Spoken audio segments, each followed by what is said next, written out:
Ramadan yang kemarin belum dapat, Anda dikasih Ramadan yang sekarang. Kalau Ramadan yang sekarang belum serius juga, Anda butuh berapa Ramadan lagi untuk meningkatkan takwa? Sedangkan kalimat kematian itu dibuka dengan takwa. Karena belum tentu ketemu Ramadan lagi tahun yang akan datang. Jadi kalau tahun yang sekarang belum bisa serius, butuh berapa Ramadan lagi teman-teman sekalian?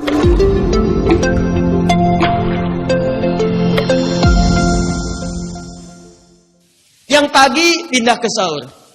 Maka siang pindah ke maghrib. Cuman pindah aja, pindah waktu. Maka dari itu kalau Anda ingin mendapatkan status takwa, berhasil meningkatkan, maka kata Allah, Anda mesti buktikan serius menunaikannya. Ayo sungguh. Awas hati-hati ya. Ayat ini disampaikan demikian, ini menunjukkan kita harus masuk dalam bagian yang serius itu. Jadi hukum yang mengatakan bahwa oh ini pasti ada yang nggak serius nih, pasti ada yang gagal. Tidak. Ini disebutkan supaya Anda masuk pada bagian yang serius. Jangan gagal, itu maksudnya. Anda Ramadan sebelumnya belum maksimal. 10 hari serius, 20 harinya belum serius. Anda Ramadan setelahnya 20 serius, 10-nya nggak serius. 20 hari pertama puasa, 10 hari terakhir ngejar tiket mudik. Kejar, nyampe di jalan mudik ke akhirat. Siap. Itu persoalannya. Maka kalau Ramadan sebelumnya belum serius, Ramadan yang kemarin belum dapat, Anda dikasih Ramadan yang sekarang. Kalau Ramadan yang sekarang belum serius juga, Anda butuh berapa Ramadan lagi untuk meningkatkan takwa? Hati-hati. Sedangkan kalimat kematian itu dibuka dengan takwa. Ali Imran ayat 102. Ya ayyuhalladzina amanu taqullaha haqqa tuqatih wa la tamutunna illa wa antum. Itu sebelum Allah katakan jangan sampai wafat kecuali Anda jadi muslim yang baik. Dibuka dengan kalimat takwa. Bagaimana jadi muslim yang baik? Tingkatkan takwa dengan cara yang benar. Makanya saat Ramadan kita dilatih tuh. Ayo serius. Saya khawatir ini jadi Ramadan terakhir dalam kehidupan kita. Saya khawatir. Karena belum tentu ketemu Ramadan lagi tahun yang akan datang. Jadi kalau tahun yang sekarang belum bisa serius, butuh berapa Ramadan lagi teman-teman sekalian? Makanya siapkan dari sekarang. Yuk bismillah. Siapkan. Paham ya? Nah ketika Anda mengatakan, ya Allah kami pengen serius, kami pengen merubah, pengen beda Ramadan sekarang dengan tahun-tahun sebelumnya, kami ingin perbaiki ya Rabb. Maka dari itu kita bertanya bagaimana caranya. Maka dijawab oleh Allah, kalimat la'allakum ini disandingkan dengan kata tattaqun yang punya dua arti. Satu, kata tattaqun pertama, ini bisa menjadi isyarat akan amalan-amalan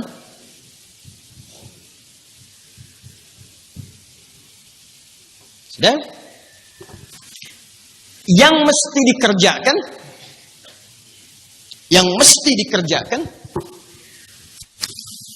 isyarat akan amalan-amalan yang mesti dikerjakan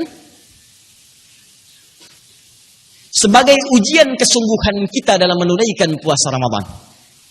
Sebagai ujian kesungguhan kita dalam menunaikan puasa Ramadan. Jadi kalau Anda bertanya begini, ya Allah kami pengen serius puasa. Seperti apa seriusnya? Kami harus kerjain apa gitu? Kan tadi kata Allah kalian gak bisa meningkatkan takwa kecuali kalau serius puasanya. Sungguh-sungguh. Anda bertanya lagi, ya Allah bagaimana cara kami bersungguh-sungguh dalam mengisi Ramadan? Maka kata Allah dibuka dengan isyarat takwa. Kalau kalian pengen serius menunaikan puasa, maka tingkatkan takwamu kepadaku. Maka dilatih kata Allah, ayo keluarkan amalan-amalan takwa. Makanya sebelum masuk ke Ramadan, antum keluarkan dulu apa jenis amalan-amalan takwa dalam Al-Quran, termasuk dalam keterangan Nabi, yang sering dikerjakan oleh Nabi termasuk saat Ramadan, untuk kita jadikan kurikulum saat masuk pada Ramadan nanti. Dikata Allah secara singkat, kalau Anda ingin masuk pada golongan takwa, serius. Bagaimana seriusnya ya Allah? Isyarat pertama, keluarkan amalan-amalan takwa. Kan sederhana. Kalau iman pengen kuat, keluarkan amalan-amalan penguat iman. Gitu kan? Kalau takwa ingin meningkat, keluarkan amalan-amalan peningkat takwa. Rumusnya kan gampang. Ya? Kalau Anda pengen dapat pulsa, isi pulsa. Kalau Anda lapar, datang ke rumah makan. Kalau haus, minum. Kalau pengen meningkatkan takwa, keluarkan amalan takwa. Pertanyaannya Ustaz, apa itu amalan-amalan takwa yang bisa saya kerjakan saat Ramadan? Tidak disebutkan kalimat takwa dalam Al-Quran kecuali bersanding dengan amalan-amalan. Baik sifatnya menyendiri, taqi, atau jama' muttaqin, atau muttaqun, atau bentuk kata kerja yattaqun atau tattaqun. Kalimat takwa pertama dalam Al-Quran terdapat di Al-Baqarah ayat kedua dan rincian amalannya di ayat ketiga sampai keempatnya. Kita turunkan satu Quran surah kedua ayat 2 sampai dengan 4. Dzalikal kitabu la raiba fi hudal lil muttaqin. Kan tadi di ayat puasa la'allakum tattaqun, kamu puasa yang serius ya untuk bisa meningkatkan takwa. Anda bertanya bagaimana cara meningkatkannya? Kata Allah, keluarkan amalan-amalan takwa. Apa saja ya Allah? Amalan pertama, lihat orang takwa. Hudal lil muttaqin. Quran jangan diragukan memberi petunjuk pada orang takwa. Siapa orang takwa? Dia yang punya amalan-amalan berikut ini. Ayat 3-nya. Alladzina yu'minuna bil ghaib wa yuqimunas shalah. Satu salat. Saya tuliskan kalimat salatnya dengan tulisan di mushaf seperti ini kurang lebih. Ya, as-salat. Demikian. Harus seperti ini. Karena nanti ada yang begini. Ada juga yang begini, as-salawat. Ya. Awas, fokus. Kalau yang seperti ini, yang tengah-tengah, as-salat, ini tunggal, sekali salat. Singular, mufrad. Sekali salat. Kalau yang seperti ini, as-salawat, itu bentuknya jam'un mahdud, bentuknya jamak tapi terbatas. Ya. Jamak tapi terbatas. Bentuknya jamak banyak, cuma dibatasi. Enggak boleh lebih, enggak boleh kurang. Kalau ada kata salawat bentuk seperti ini yang dimaksudkan umumnya menunjuk pada salat fardu. Kenapa salat fardu? Karena jumlah bilangannya dibatasi tapi bentuknya jamak. Coba salat fardu berapa waktu? 5. 5 itu jamak atau tunggal? Jamak. 3, 4, 5 itu jamak dan seterusnya. Tapi Anda nggak boleh lebih, nggak boleh kurang. Ya, subuh, zuhur, asar, maghrib, isya, cuma 5. Jadi kalau Anda mengerjakan 4 waktu, berarti Anda kurang 1. Kalau Anda mengerjakan 6, Anda terlampau soleh. Ya, karena batasan cuma 5. Makanya ketika Allah meminta kita menjaga waktu sholat fardu, khususnya sholat pertengahan, maka kalimatnya menggunakan kata salawat. Buka Quran surah kedua ayat 238, paling kanan sebelah atas di mushaf. Quran surah 2 ayat 238. Hafizu 'alas shalawat. Jaga oleh kalian waktu-waktu sholat yang fardu maksudnya di sini. Ya, was shalatil wusta, khususnya sholat pertengahan, asar, subuh, pertengahan. Karena terjadi pergantian malaikat di situ. Hati-hati, awas, asar, subuh tuh ya, maksimalkan. Ya, wa qumu lillahi qanitin, kerjakan dengan khusyuk karena Allah Subhanahu wa taala. Tapi kalau bentuknya seperti ini nih.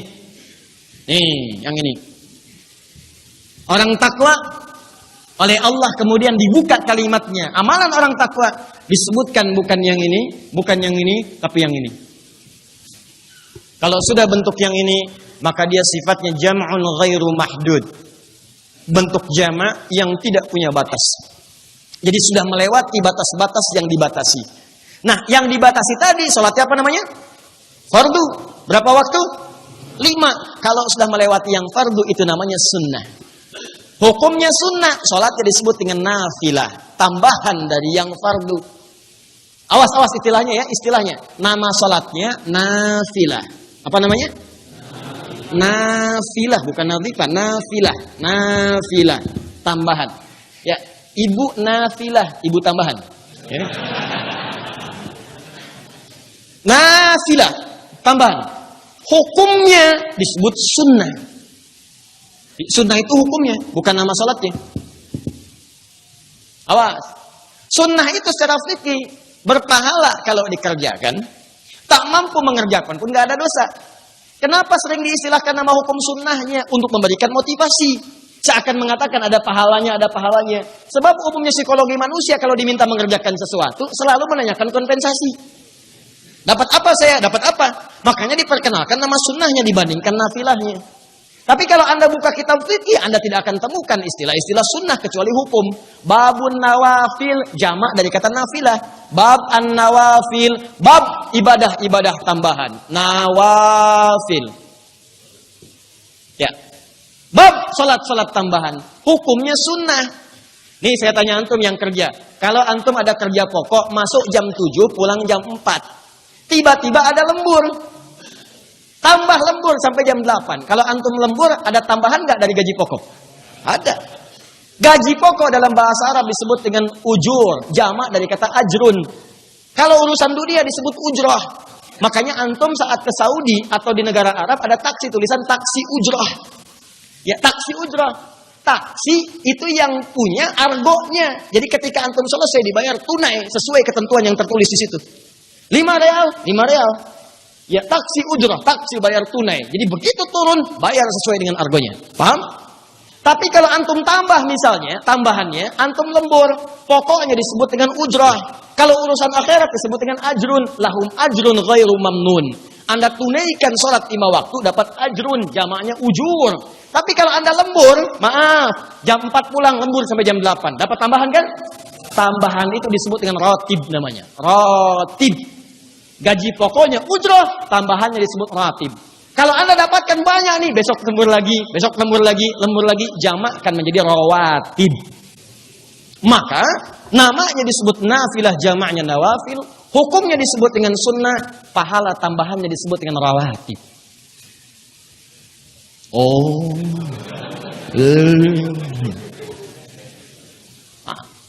Ada juga terkait dengan urutan. Ada juga terkait urutan, ada sholat-sholat sunnah hukumnya yang dikerjakan berurut dengan sholat fardu. Ada sebelum sholat fardu, ada setelah sholat fardu. Tertib. Urutannya disebut ratib, jamaknya rawatib. Jadi rawatib bisa dipahami dengan 2. 1, sholat sunnah yang bersanding dengan sholat fardu, imma sebelum atau setelah sholat fardu. Yang kedua menunjukkan tambahan pahalanya. Jelas sampai sini? Nah, tapi yang penting untuk diketahui, perhatikan baik-baik, ciri khas orang takwa. Bukan sekedar mencukupkan sholatnya pada sholat-sholat fardu saja. Dia akan tambah dengan sholat-sholat melebihi yang fardunya. Sunnahnya. Maka apa rumusnya? Begitu antum akan masuk sholat Ramadan, bulan Ramadan. Begitu akan masuk bulan Ramadan, maka keluarkan untuk meningkatkan takwa ini amalan sholat-sholat selain sholat fardu. Yuk, ada sholat apa saja? Makanya Ramadan itu unik. Ramadan itu sholat sunnah yang jarang dikerjakan, dilatih oleh Allah, tingkatkan. Supaya memaksa antum tuh membiasakan diri jadi orang takwa.